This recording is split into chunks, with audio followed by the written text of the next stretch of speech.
5:30. I'd like to call to order the August 16th, 2023 Board of Directors meeting for the Hammond Downtown Development District. Roll call.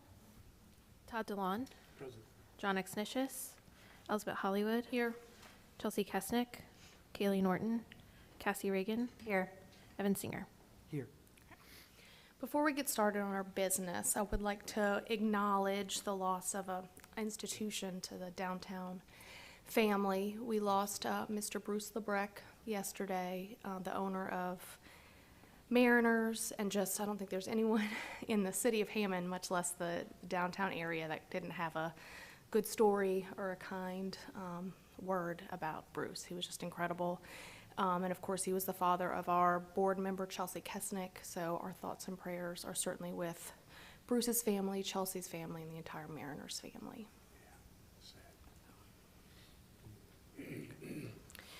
On to old business, approval of the July 2023 financial report.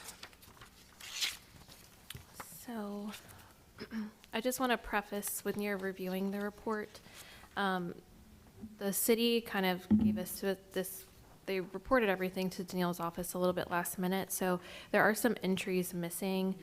I wasn't able to cross-reference exactly what is missing, but it is not complete for financials in July. So at our next meeting, I can provide the full statement for your review, because they had some journal entries that had not yet been coded. So should we not approve this tonight? Should we table it for the next meeting? Yeah. Yeah, so this is just tentative. Okay. So we'll table, and we're also gonna need to table, I guess we need a motion to table that. I'll make a motion. Do we? Yeah, let's just do that. Okay, yeah. Was that a motion for the financial report? To table the financial report. Okay. So Evan. Second. And Cassie. Todd DeLon. Yes. John Exnicius. Elizabeth Hollywood. Yes. Chelsea Kesnick. Kaylee Norton. Cassie Reagan. Yes. Evan Singer. Yes. Okay, and then we'll also need a motion to table the approval of the meeting minutes, because we will not have a quorum to approve them since I was not at the last meeting, and so cannot vote in favor of those minutes. So moved. We need a second, though. Second. Todd DeLon. Yes. John Exnicius. Elizabeth Hollywood. Yes. Chelsea Kesnick. Kaylee Norton. Cassie Reagan. Yes. Evan Singer. Yes. All right, new business Railroad Park, approval of panel artwork for Railroad Park History Exhibit. Yes, so you have the printouts in your packet. I also have the digital versions up here. The versions that you have in front of you were updated last week with Antoine Marketing Design. That's who we're working with for the design of the panels. It reflects feedback from the design committee from the August 3rd meeting. And then we also had several of our work group members come into the office and also mark items up as well. I think the last time that we spoke, I guess the biggest items for improvement were text size. And so originally the text size was at 18 font, now it's at 20, I believe 22 font. And we did condense some information here and there, and then worked on formulating the map, and the timeline panel is probably where you'll see the most significant differences. I will say there's, the timeline panel has some additional like blank space, which you'll notice when you're looking at it, and they're tweaking to see if they can fit in some photos, but this is our artwork for the panels, the compilation of over a year and a half of work. So we are, we're kind of at the point too with our state grant that our deadline for that is at the end of September. So that state grant is funding this project in part. And the panels as they are, like I said, We've gone through multiple months of public input, edits and reviews by the design committee, our work group members, the Southeast Center for Louisiana Studies, Dr. Hyde's office, Dr. Nichols has looked at these as well, and so they've given us feedback along the way. I can't remember from the design committee if there was anything else other than just folks kind of taking a look at them and some grammatical errors that kind of needed to be addressed. I think at the meeting, you had acknowledged that we're going to try to condense some of the text, because that's been a reoccurring question, was can we reduce some of the overall content so the photos could be a little larger? And you may have done that, I don't know. It's hard to tell from the small ones. Yeah, so we do And then have- there were a bunch of markups. and Yeah, we stuff. do have updated printouts right there if you'd like to look at them. That's the actual size they'll be, is that the? Yes. Okay. So the only one that's not actual is the plaque 2 and 3, which is the map plaque and the timeline plaque, because that's 48 inches, and that paper is smaller than that. But with the sort of restructuring, we did increase the size of the photos. We added captions underneath all the photos so that, when people are looking at this, they're first attracted to the photos. They can look at the captions. If they want to read more, then that information is there for them to read more. And so, yes. Have we gotten public input on these, besides, of course, our committees, like at the farmer's market or anything, kind of like shown as they actually are, like the artwork itself, or just kind So of the input? we did not have time, honestly, to kind of work that in. But we did post them up in our office, and we had our work group members kind of come in. We did do in March, we did do a series of a display where we had the photos and the text at that time kind of displayed, not in this final version, but in this is the information it's going to have. We want your input of what you'd see to be included. And we had a few people come in as the office and give us some suggestions. I think the concern we had going into the project was making sure the content was viewed by as many people as possible, not necessarily the final yeah, product, yeah. but just making sure that everybody in the communities had input and chance to review. And I know you've had we have a very diverse committee that's been a part of it through the whole time. Are there any concerns or anything moving forward? You feel good about it? I feel good about it. I do, I noticed that there are still some grammatical errors, so I do think I'm just going to have to correct some of those to get some final artwork tomorrow. I think they're very, very minor. But we did give this to the city. We notified the city council of this project. We sent the narratives themselves to the city for them to review if they had time. I'm thinking what else? Like I mentioned, Dr. Hyde and Dr. Nichols have looked at these. The Tangible African American Heritage Museum is a part of our work group and has been involved. And so we have tried to do the outreach as we could. I think we also shared the project at the second Saturday breakfast that takes place with some of the African American churches. So with all of our members, I think we've done or have tried to do the most due diligence that we could without having the full time to dedicate to this project among all the other things that we're working on. But overall, I feel like the feedback that we've gotten, it feels like, well, it's accurate. Dr. Hyde and Dr. Nichols, first and foremost, are looking for accuracy, but also tells some of those hidden gems and tidbits that I think the public is looking for and they don't know because we don't have any public history museum or other exhibit in Hammond. So that was actually one of the things that we mentioned to get the grant that kind of appealed to them to have a public outdoor history opportunity. And then Roy's here as well if you want to add into that at all, because you've been heavily involved as well. He's mainly here for the fabrication, but We've been to Historic Commission already, right? Yes, And we have we- approval? yes, we went to them today, and they did the final approval today. Okay. And will the final product be black background, white font, just like we see here? Well, it's not quite black. It's actually like a rust image, but yeah, it's that darker The color. last one, the train depot. Yeah, it's kind of closer to that, if I remember. Nice. Yeah. It may show up a little bit darker, but yes, this is the design, and then they'll be printed on the full-size, high-pressure laminate panels.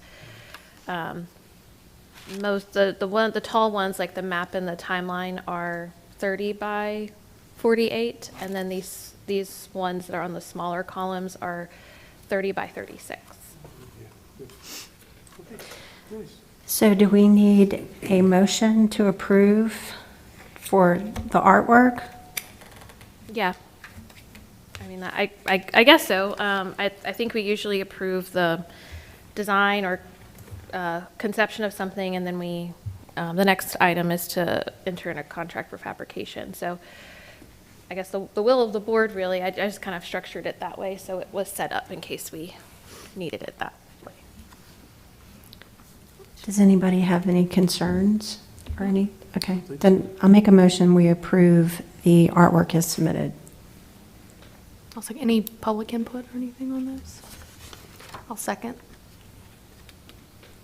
Todd DeLon, Yes. John Exnicius, Elizabeth Hollywood. Yes. Chelsea Kesnick, Kaylee Norton, Cassie Reagan, Yes. Evan Singer. Yes.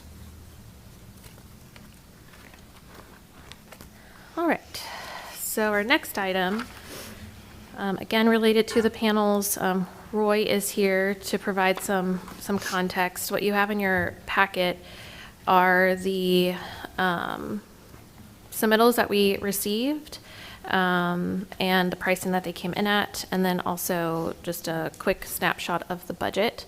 I'll toss it over to Roy to just kind of, he handled the process of getting the submittals for us. I was It kind was of very the helpful. committee member tasked with Yeah. this portion of the work. Thank you, Roy. I'm sorry? Thank you. You're welcome. Because this project is under $50,000, working with Lacey at the city, all we really had to do is solicit for quotes, quotations. So I contacted and solicited 4 sign companies. 2 were local, Gulf South Signs, Arms Signs, and then we had ASI, who Cassie's worked with and the DDD's worked with before. They've done signs at Southeastern. And then we had Letterman's, who do, which is the print company and sign company in Baton Rouge. We received 2 quotes, one from ASI for $16,366.50, and then we received one from our local Gulf South Signs company for $16,801, a difference of $434.50, pretty close. And we didn't receive bids from the other 2, but I did receive an email stating that they were not going to bid, and Lacey said that's what we needed. We needed to have a third party at least Respond. in some way. Never could get Arms to respond, although I went over everything and sent them a bid package, sort of, to all 3. That's our low bidder, which would be ASI. We're looking at about a 6 weeks production time and then installation, so probably sometime in late October. We talked briefly about, or Michelle talked briefly, I don't know if y'all have seen the high-pressure laminate panel. I brought it just in case you wanted to see it. And we'll have a little frame, it'll be a black matte frame that'll go around it. So I have this because Historic District wanted to know what it looked like, how it was going to be fastened to the brick, that kind of thing. So like we talked earlier, that was all approved today. So, do you have any questions? I just have one question. So Gulf Signs is local, as in they're a Hammond company, They're over right by Gnarly Barley. and we're required to go with the lower bidder, even though these guys are local and we would rather support local? I think pretty much, yeah. Yeah. Okay. It, That's just how I think. I'm sorry. yeah, look, I thought the same thing. I It's support local. For $434, but I believe I think Yep. that's state. Yes. Yeah, I Yeah, think we're a we're public required- entity and I think it's we're required public to go funds, with the so lowest. Yeah. Yeah, That's fine. public monies and that, lowest responsive. yeah, Yeah. bidder. Mhm. Okay. And ASI is a good company. I've worked with them They before. are. Cassie's worked with them a lot. Yeah. DDD's worked with them, so they really know their business. I haven't really worked with Gulf South, but I'm sure they had the same product and all, they would have probably done a fine job, but unfortunately, they were a Thank you. few $100s over. It looks like according to our budget that this is within our budget. We Yeah. had 18,000 budgeted, so we're under.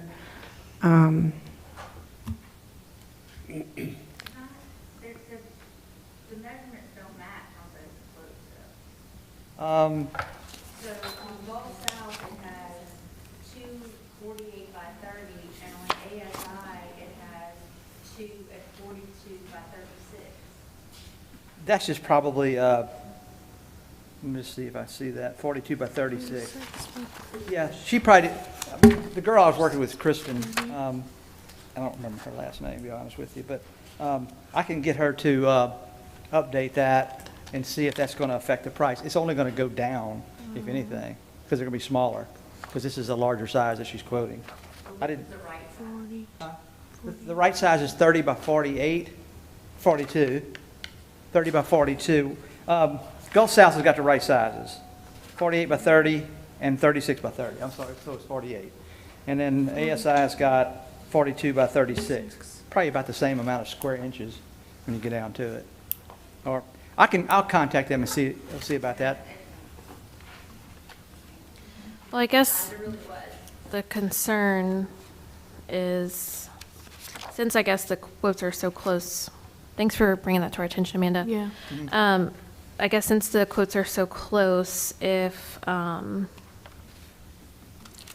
does Gulf South Signs include the frame as well? Yep. You know, the packages I sent them all had the right sizes in them. I think this was probably just a typographical error or something on their part. So 48 by 30 is the right size? Yes. For the taller ones, and then 36 by 30 for the. So what ASI has is more square footage, Is In their more. bid. more square footage than, yeah. Yes. It's 1,512 square inches, and the other one is 14-something. So it should come down. That's what I was saying. It'd probably, if anything, If there's any if change. they adjust their price. 1440. And it could come down a few $100s if that. But yeah, I'll contact her about that. See. So can we, because I know time is of the essence because of the grant, can we do a motion to approve this based on confirmation, Subject to the. subject to confirmation that ASI is the Lowest. lowest responsive? I'll make that call tomorrow and get with Michelle and make sure that's straightened out tomorrow.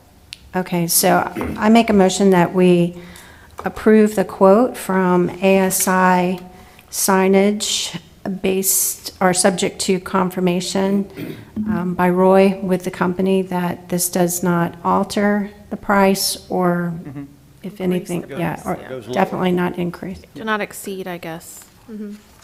Right. State the amount of this bid. I think we've got it. All right, second?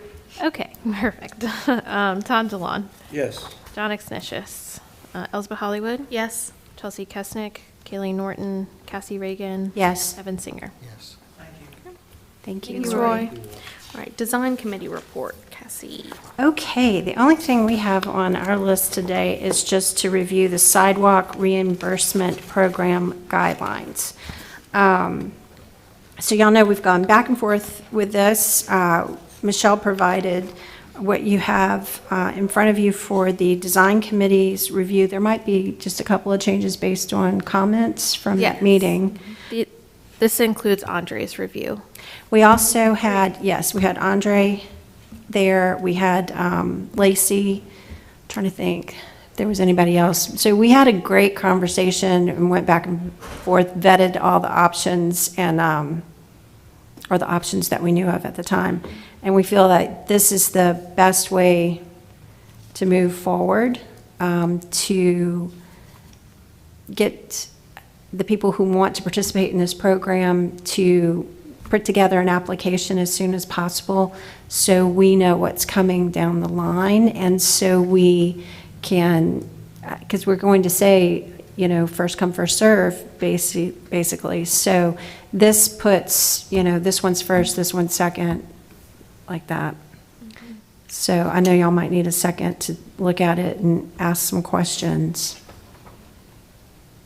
This will still go through, it'll still come to design committee for presentation and discussion, and then it'll come to the board, obviously. So we'll know what's going on, and hopefully we have a lot more leeway, lead time as to when it's coming.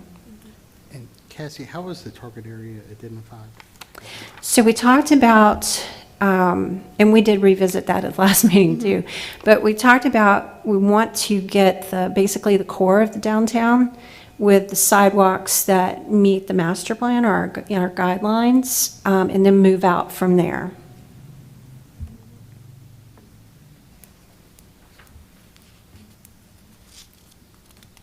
Yeah, and that would allow us to really kind of prioritize if we have more than one you know, application, especially that we have limited funds, you know, each year to do this. I think that's a good way to do that.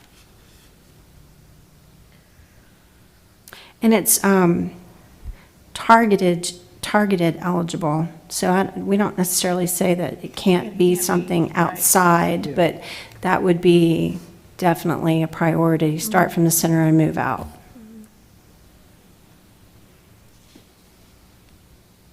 We also added any traffic calming measures or really intersection or curb kind of projects that would be considered a higher priority upon them submitting, because not only will they likely have more cost related to their sidewalk construction, but that also allows us to meet more of what we identify in our master plan for all of our complete streets improvements and all the walkability improvements that we have laid out there. So just something to kind of get us started, to add a structure to this. And as you're reading, you'll just see basically it's 4 pages total. It's 3 pages of guidelines, but the application itself is 1 single page.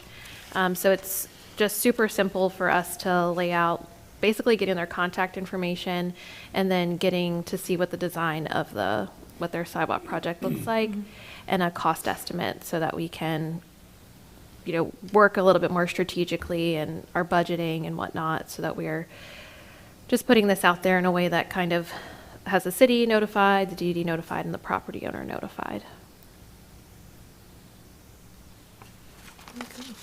Looks great. Are we ready? I mean, we don't have approval on the agenda. Yeah, I wasn't just says sure review. where we felt like we were So I at with it don't- on Cassie's end. Do we have to, no, I think we were submitting it to the board for approval. Do we have to have that on the agenda in order to make a motion? We can amend the agenda as long as as long as it's unanimous consent. There are a couple of projects, 2 or 3 projects that are, like, they could probably go ahead and fill this out now. So we felt it was, you know, time is of the essence. Yeah.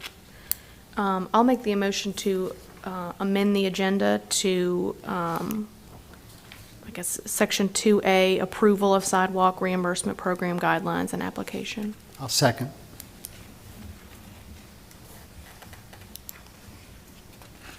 Todd DeLon, Yes. John Exnicius, Elizabeth Hollywood. Yes. Chelsea Kesnick, Kayleen Norton, Cassie Reagan, Yes. Evan Singer. Yes. I apologize for that. It was probably just me copying and pasting from last meeting agenda. It's okay. So I should have changed it. Okay. So, yeah, I'll make the motion to approve the sidewalk reimbursement program guidelines and application. Second. Todd DeLon, Yes. John Exnicius, Elizabeth Hollywood. Yes.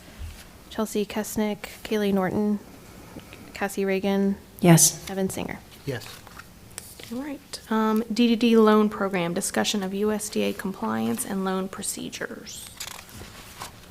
So you don't have anything in your packet to kind of supplement this item, but just wanted to Not because there's not enough to share, there's plenty of. Yeah, yeah. Right. Just kind of wanted to, and Evan can too, like chime in anytime you'd like.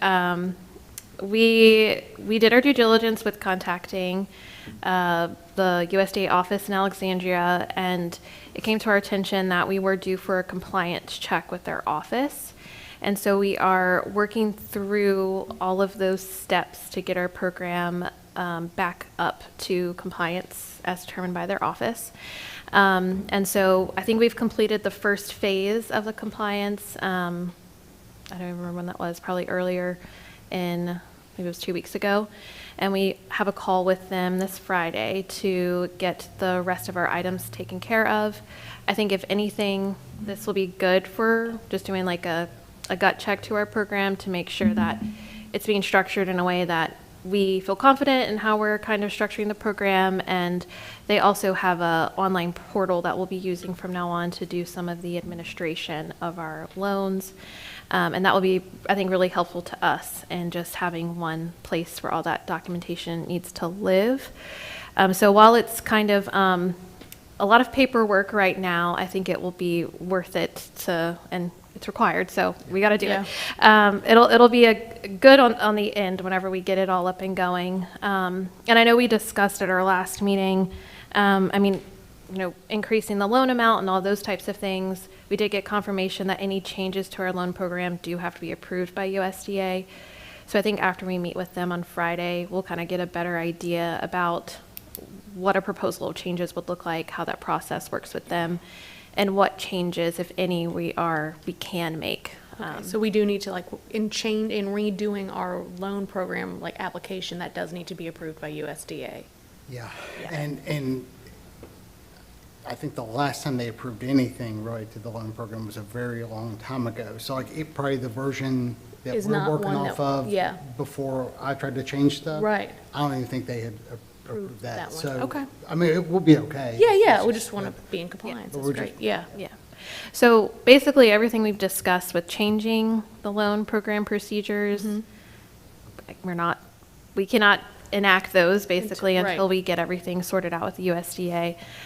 But in September, I anticipate we'll be able to kind of have a more thorough discussion about an update of what all those changes look like and getting that up to compliance. So we're in the midst of doing that right now. I mean, I think Michelle's been a breath of fresh air for them, because I got the impression they have these programs spread all over the state, and, you know, some people haven't talked to them in a long time. Some people, when the USDA reaches out to try to get them to comply, they don't work with them, or they're non-responsive. So we've been really responsive to everything, and I think they've appreciated that, so. Good, that's great. So more to come with that. Okay, anything else about that? I think that's it. Anything from the coffee expansion, did they? Not yet. Okay. All right, event committee report, Hot August Stroll. So I just wanted to kind of give y'all some updates where we are with planning. We provided our event layout and our music lineup in your packet. I think one item in particular that I wanted to talk with you all about was our pop-up food and drink options near the park. So I did put a list together. This is the second item underneath Hot August Stroll update. With the in-district, well, we have one out-of-district, Jock Mill Inn, that would be participating in doing food and drink, setting up a tent near our main stage area. Have a lot of possibilities right now, but I'm still waiting for them to confirm. Tried reaching out to them today, but, you know, it's kind of hard to get a hold of people.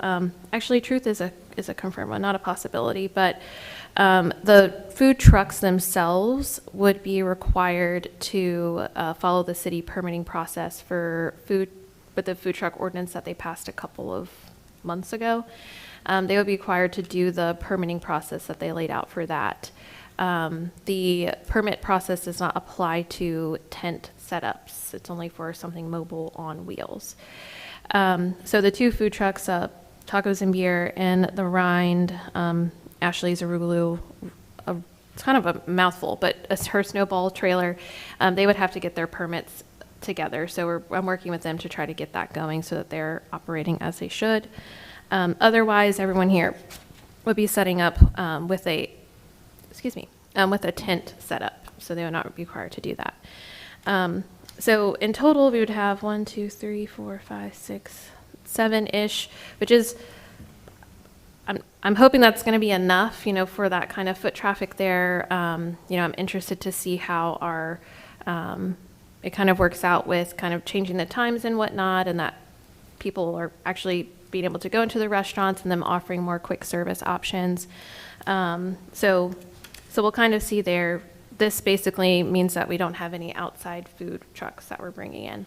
And that these are the options that we have so far. I did reach out to the barbecue station. They're in district and they're not within walking distance, so it would have been a good fit for them, but they're short staff. And then talking with other restaurants to see if it was a possibility, them being short staff wind up being the main issue with them doing that. So I guess I'm just kind of interested to see like what you think about those options, if you feel like we need more.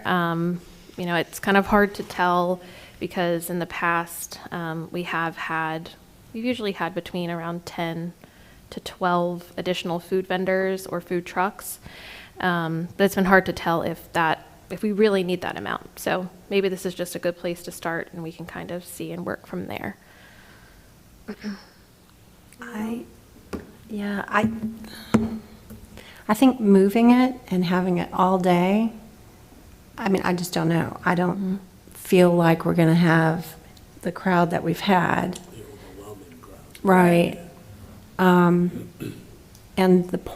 one of the points of changing it was to give the restaurants and bars longer opportunity to serve customers, to include breakfast for the ones who have breakfast, lunch, and dinner, and then all those spaces in between. So hopefully, expanding the time frame is going to, make it better for business for our restaurants and our bars. And then it looks like almost everybody on this list is connected to downtown. Yeah. If not everybody. Yeah. There's just one or two, I don't know who they are. But, so let's move forward and see how it works. Worst case scenario, the restaurants have more business. There's people lined up waiting for tables to turn. So It's kind of a test, or kind of a Yeah. test year, so. I think, one of the biggest complaints from last year was food vendors from outside of the DDD. So we've addressed that. Parking, right? We've addressed that. Parking malls are going to be open. And we're making it more user-friendly for all the different types of businesses we have in the DDD. So let's move forward with what we have, and let's see how it goes. And then we can always, if we have to add more food vendors next year, that's a good problem to have. Michelle, I have one question about the hour. So before it was a much shorter window, and so it's kind of obvious when the food vendors would be present. Are these That's a good question. Are these guys going to be there from 10 a.m. to 7 or 8? These will be, all of the pop-up setups will be from 4 to 8. And they've confirmed that, because Yes. from where we're at a lower amount, if 3 of these guys decide not to. So these pop-up businesses, they will be on the event map, on the blocks of West Charles where it says food and drink tents 4 to 8. It will align with our entertainment in Kate Square Park for that time. So yeah, they will be participating during that time. Of course, we'll have our vendors at the farmers market in the morning. But these folks, this list here will be from 4 to 8. The Kids Zone folks, the Kids Zone is shutting down kind of at 7, but, if there's still people over there, I'm sure they may continue serving after. And that's just like, we'll have kettle corn, the kettle corn vendor, that's the farmer's market, and lemonade, kids selling lemonade. Yeah, so simple stuff. Yeah. And then you'll also see the list on the back with our wine and cheese stops, all the businesses that have signed up, and then the alternative for some of our for bars and restaurants, if they wanted to be on the stroll as a sip and snack stop. We have 7 of those, 25 businesses, so a total of 32 stops, which is about what we had for Starry and Hot August last year too. So lots of participation. I've made lots of rounds and trying to reach out to people to, not only let them know about the event, but just generally update contact information and just get us on, a better foot. So it's been a lot of walking around and talking with folks. And then also Benny's will be set up too. This list was kind of quick, but Benny's will be set up from 4 to 8 too. They will, they have a special event permit to do alcohol sales. And then there was something else that I wanted to say related to Hot August, but can't quite remember. It might come to me in a little bit. I guess have y'all had any feedback about the event so far? I've had a lot of questions, why are you changing it? Some positive, some not positive. But I think most people just want to wait and see what happens. Yeah, cool. We're excited too. We're the art center and we met this morning, so we're getting everything geared up for all the logistics. So it'll be busy time next week.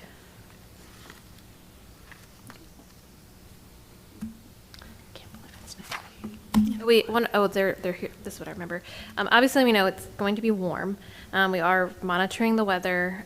We did go ahead and get some cooling fans for certain locations. I think we were able to get around 6 of them, just so we have like little cooling zones in and throughout the event.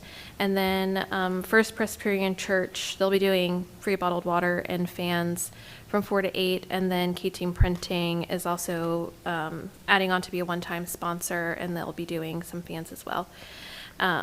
So we will have some ways to keep people cool to the best of our ability. And I guess, it's an outdoor event, so we're doing what we can related to that.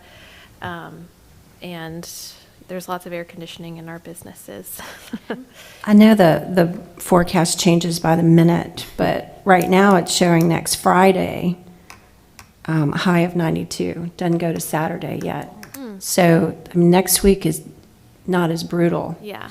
as it has been. Today even So- felt a little bit better. It did. Oh, it felt good this morning. Cold front, yes. 90. This morning, Yeah. a 90-degree cold front. Yep.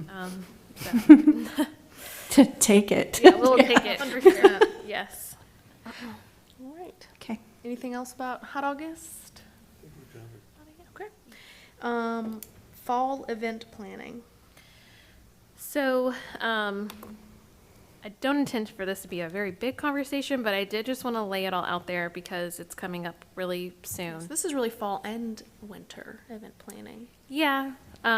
So I just kind of did a quick type up of the usuals that we do over October and December. I know that we've discussed trick or treat, and not doing that this year. And then we also discussed kind of switching up Shop Small Saturday as well. I think last time we spoke, those were the 2 things that we kind of thought about not completely, trick or treat completely not doing, and then making Shop Small Saturday, not doing like the scavenger hunt like we normally do, focusing more on business promotion throughout the holiday season. So I just wanted to kind of revisit some of these things with you all. I think the biggest question mark for me right now is our Picnic in the Park series. The spring was interesting because we had to move some concerts around due to weather, and we did partnerships with most of them. But the turnout hasn't really been, I think, as great. I think we discussed it a couple of months ago too when John was here. It hasn't been as great as it was when we first started. And we've structured it as a community concert series. And so, I think for our staff, Katie has some ideas about how it could be restructured, but I think just thinking bigger in terms of funding that event, we kind of structured our budget around getting sponsorships for our annual sponsorship package, I'm still waiting to hear back from North Oaks to see if they're going to do that. And then otherwise, just kind of seeing what's the best use of our time, I guess, related to that this fall. And so my idea was to chat with Chelsea earlier prior to today to kind of get her idea about that. But of course, some things have changed. So haven't really had a chance to discuss, I guess, the future of Picnic in the Park and what would be the best option. Because we're usually looking at competing with high school football on Fridays. Saturdays, there's a lot of events already going on Saturdays. I know way back when some of the feedback was to put it on the Thursday so that we were extending the weekend a little bit, and that was kind of a slower day kind of for our restaurant. So if we were hosting something to bring more people into town, then that would make more sense for them. So I don't know. I just think it needs some thought, and I haven't had the time to think really about it, and I didn't know how we were kind of feeling. My personal opinion is this is a long list of events for the rest of the year. So I think that, just me personally, as many as we can eliminate so that you can focus on other things, the better. And I always thought the Picnic in the Park was more of a spring series thing, not a all year, but just personal thoughts. Yeah, I mean, I guess it started out of COVID, and so it wound up being something that I think we started in the spring, and then it went over to the fall, and then whatever. So it just kind of has continued over time. I think it's hard to tell if participation in spring or fall, like which is better. But overall, we will have some sort of outdoor concert in October with Railroad Roar during homecoming week. We will have an event in November because we're doing Starry November. And then, I mean, we usually would host it in, I think, September, October, and November. So our only, I guess, missing concert would be in September. But, Why don't we take the fall off? And if Katie has ideas, if Chelsea has ideas, let's kind of work out how to reframe it, how to restructure it to get people to participate. I know, didn't the one that was co-hosted with Southeastern, wasn't that better attended because we had Southeastern as a partner? Mm-hmm. So maybe it's coming up with a partner for each one that, brings a group in or celebrates something. I don't know, but maybe just take the fall off because this is a lot, and we don't, our whole thing moving forward was for you guys not to be reeling in events. Yeah. Happen. Party where that's planners. all you have time to do. So let's focus on the ones that we really want to move forward with, and then bring it back, either the end of this year or beginning of next year, and talk about what Picnic in the Park is moving forward. And John asked a question, and I don't really have a full answer, but he did ask a question. He said he went to the event in Ponchatoula, and he was floored how many people. So I reached out to a friend who's a business owner in Ponchatoula, and I said, what's going on? What are y'all doing? What's your magic? She said, we just don't have anything else going on. So when there's an event, everybody goes. They don't have Southeastern, they don't have the Columbia, they don't have all the opportunities that we have in downtown Hammond, or just in Hammond in general, to attend and participate in. So that was her comment. So maybe we have too many activities or spreading people too thin. Yeah, that's a good One point. other suggestion too is if we do seek outside sponsorship, it might be a smart idea to bring in a little bit bigger regional name to a concert like that.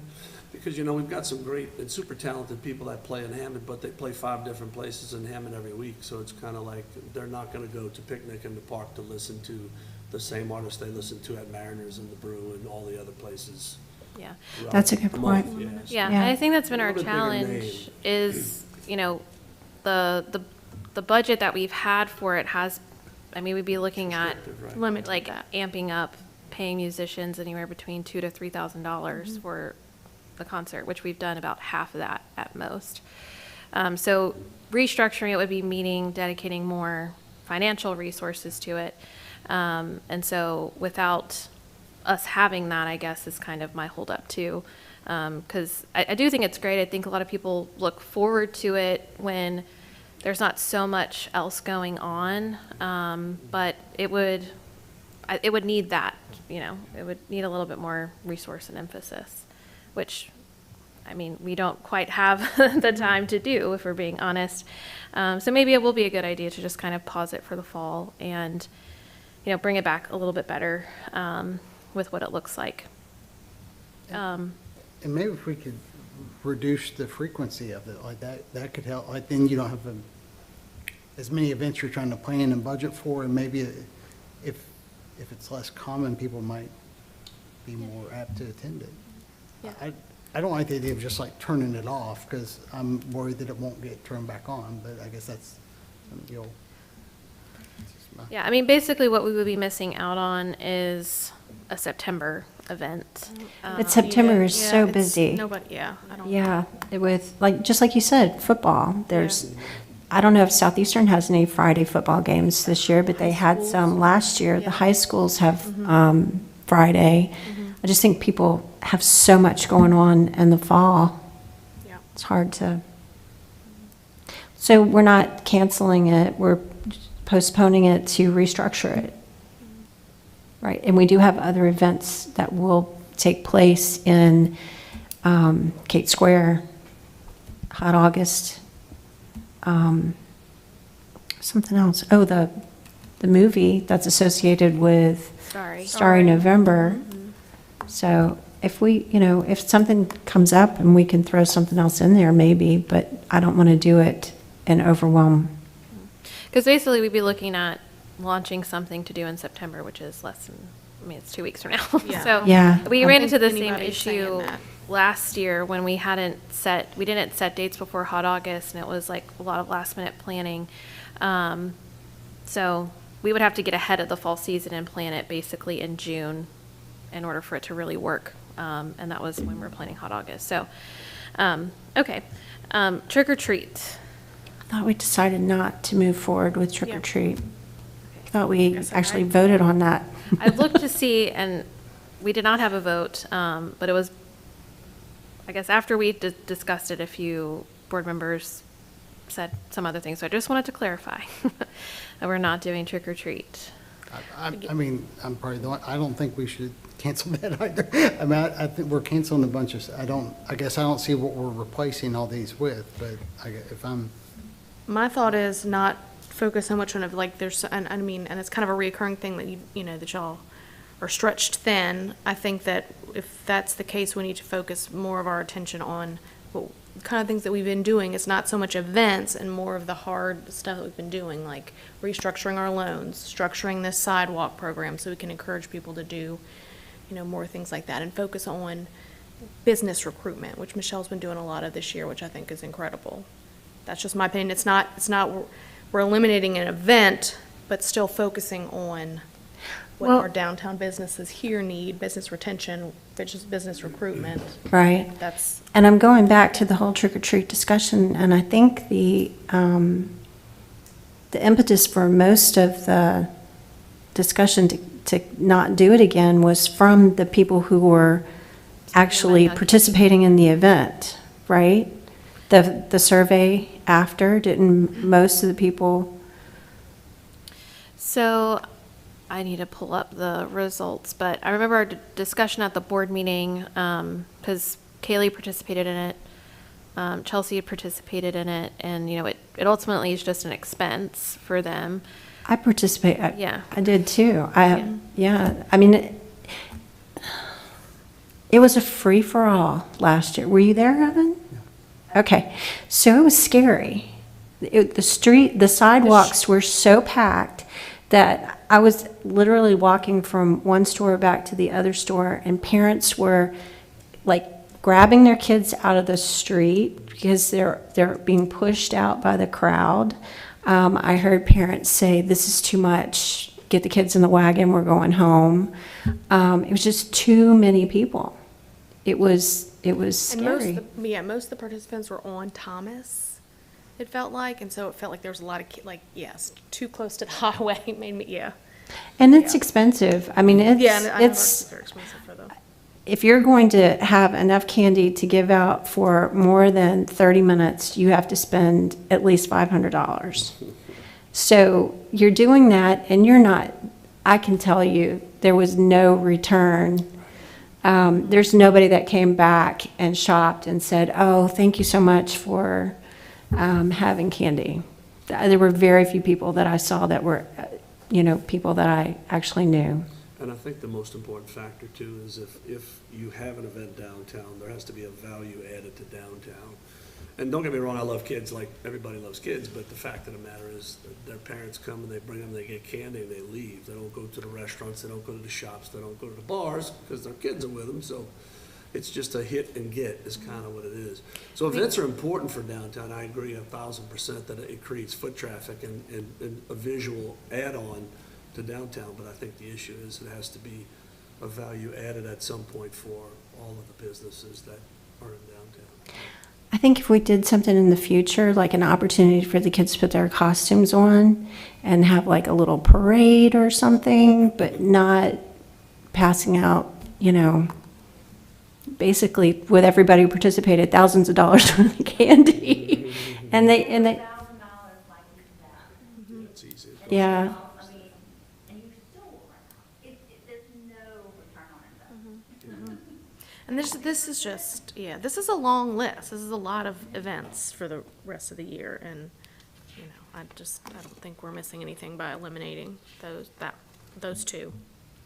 We can restructure this one too and come up with something. Maybe it would be fun to get the Art Center and the Children's Discovery Center to do like a Spook Day. block off. We do, the Discovery Center does trick-or-treating. They do a trick-or-treating event. So we do like need a to- yeah, to block, promote that one. that block on Cypress Street and Morrison Park and, have a afternoon or something where the kids can wear their costumes and maybe have, I don't know, little contests or something, but not, take up all the parking in downtown. And it would just be people who really wanted to come downtown and let their children wear their costume one more time. I don't know. Agree. Or their pets. Oh my God. It could be pets and I like that, kids. yes. Not this year. Not, yeah. This is a 2024 Right, event, right? Well, That so- Amanda's gonna head up. Well, I will say one thing. We always do a farmer's market fall fest, and I think I probably Right. mentioned this when we talked about trick or treat last time. Yeah. We always do something with that. We do kids' activities. We usually do, I think we may have done a pet costume contest with Cat Vet last time, but we can still give everyone the fall and Halloween spirit they're Yeah, looking through that. for without hosting another event. And I will say the only thing I like about trick or treat is the pictures that we get after, because they are very Hallmark-esque, but that's really the only thing. So I know that we kind of talked about, anyway, I'm not going to go into it a little bit more, but trick or treat off the table for this year. Mm-hmm. We'll do some fun stuff at the farmer's market on the 28th.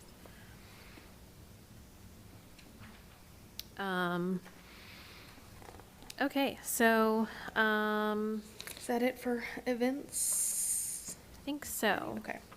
Approve the hire of Savannah Phillips for the position of Farmers Market Manager. So Executive session may be called.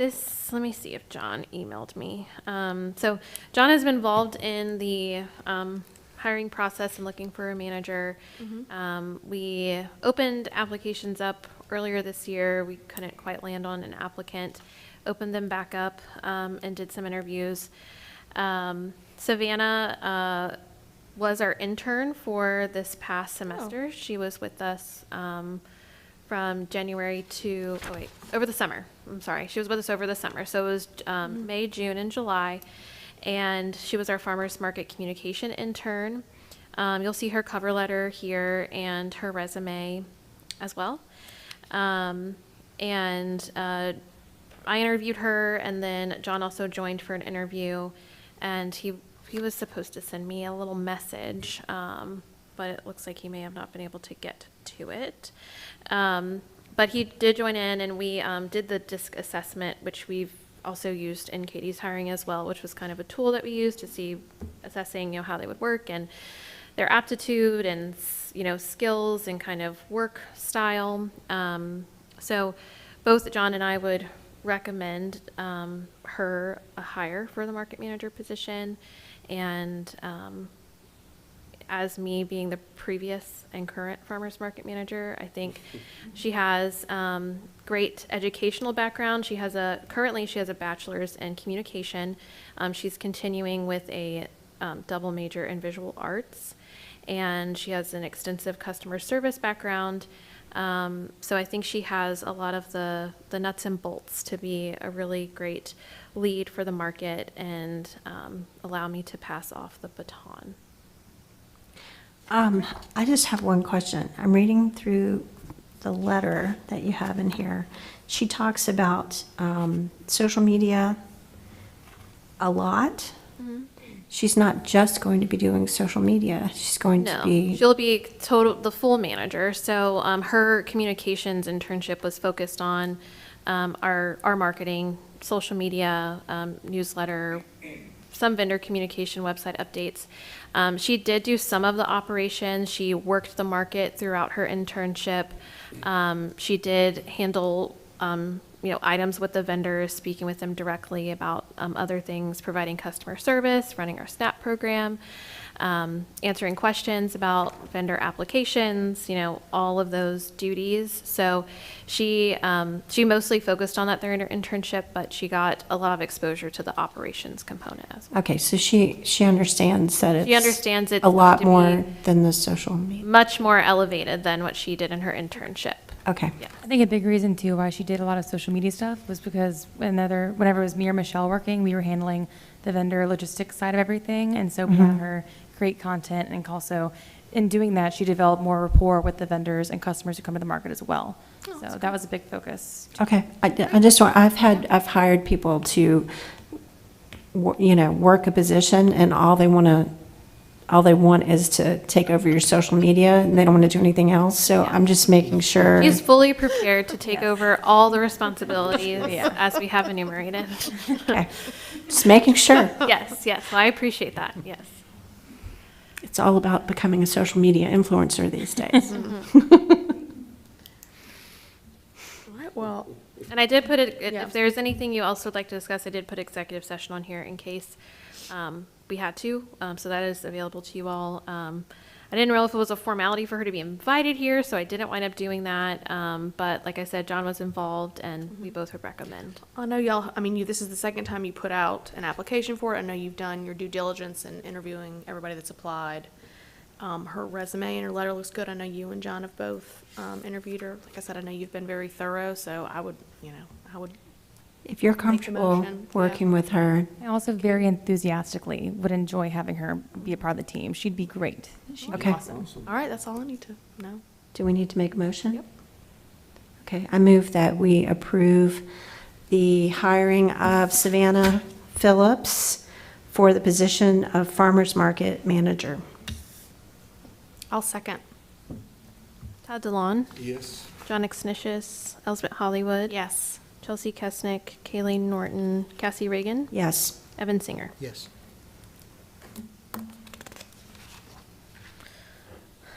Okay, so last thing, be very quick because it'd be really great to keep it under an hour. I've got 1 minute. Go. We we have some interns that we've added on. You see their names listed here: journalism, graphic design, communications, and events. So they all started with us last week. They'll be working with us through December 15th. So we'll have a full office now that we have a market manager as well. We've cleaned up the office a lot. I've moved some stuff around. I'm feeling really good in our space. So we're getting all that sorted out. I will be out of town for the Main Street Destination Downtown Conference in Monroe, September 12th through 15th. I wanted to bring your attention to some of our new businesses that we've got coming in. I forgot to add on the the Wooden Grove Co. on here. They're on North Cypress, can't quite remember the address, but we've got some new businesses moving in. Off the Rails, which is a refresh of Old Town Hatchet House, so the same owners, and they've rebranded. We have another coffee shop in town near campus. It's where the Big Squeezy was, and that kind of complex over there by Barbecue Station. It will still have Big Squeezy products, but Serency Coffee Company will be out of there as well. I visited with them today. And then some professional services, Ladder and Bloom, and then Iron Horse Financial along Southwest Railroad Avenue. If you're able to make either of those ribbon cuttings, we're partnering with the chamber for those. So Ladder and Bloom is in that section where DePaula Insurance is, and then Iron Horse Financial is in Jeff Leschashere's building that he has orderly title in. So they're sharing space there. Just an update for the farmers market. Elsbeth and John and I, we discussed getting a separate bank account for the farmers market so that we could optimize some of our processes related to vendor reimbursement. I'm still waiting for the city to get approval from that from the auditors. Since it's not tax dollars, it's a separate revenue item. It's likely very possible that we'll be able to do that. We would just need to kind of work with David Danil's office to see that there's a financial statement being prepared for that, and then relaying that to the city. So that's something that we're working on to streamline some of those processes and ultimately do less paperwork around them, because for all the reimbursements, we do a check request process, and that's really lengthy. And then collecting rent, we can automate those so that it requires less labor to do all of those things. So hopefully I'll get some more information in September. I'll present with y'all some options of how we'll kind of administer that. You see other updates there for the market, and then some office closures. I just wanted to let everyone know that do intend on closing the office the Monday after Hot August. All of our staff will be working a full day that day, so that will be August 28th, and then we'll also be closed that Monday after for Labor Day as a City of Hammond closure is there. No problem with that at all. Just do like a social media You know, so post, people, yeah. so that people know. Yeah. Got it. So that's everything. What's the date of our September meeting? 'Cause It will be September September the 20th. I will be in Italy, so I will miss that meeting. Lucky you. Yes. No, you have to come home for it. Sorry. Y'all can Skype me, it's okay. One last thing, I just wanted to bring our updated dining and shopping guides to your attention. It used to be just a standard sheet of paper, but we did a legal size and were able to add on some other things with lodging and this walking tour and, some tangible parish resources as well. Of course, we did this in July and it already is outdated. That's just kind of the nature of some things. But we distributed a ton of these to parents at Southeastern orientations. We probably did, we did 9 orientations. We probably spoke to thousands of parents. There were several of them. And then we did other orientations this past Monday as the semester started today. So these are out and about. Also gave them to some of our hotels, and we'll be hitting up those campgrounds, Amanda, so that we've got, this as a resource for everyone traveling in locally and pointing people in the direction of coming into downtown. Thank you. Fantastic. That's everything. Adjourned. Okay, perfect. Thank you. Wonderful. Almost. Okay. Yes. Record time.